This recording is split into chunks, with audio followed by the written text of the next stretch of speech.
Welcome to the Tech Egg. Don't get scrambled. Enjoy the video. You start by verifying the URL you want encoded.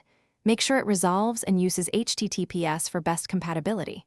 Next, pick your tool, an online generator for speed, a desktop app for privacy, or a library if you automate.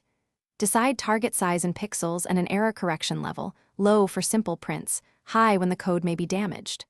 Once done, choose output format, PNG for raster, SVG for crisp scaling, or PDF for print. These choices shape reliability. You now generate the code using your chosen method. If using a web tool, paste the exact URL and double-check parameters. If coding, pass the URL string to the library function.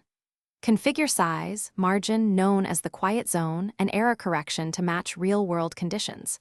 Preview the image. Use a phone scanner to confirm it points to the right page.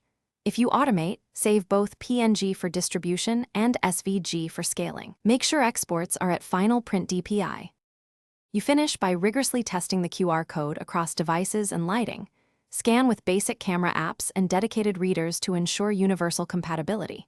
For print, embed the vector SVG or export a 300 DPI PNG so scaling and clarity stay intact, and always use high contrast between foreground and background.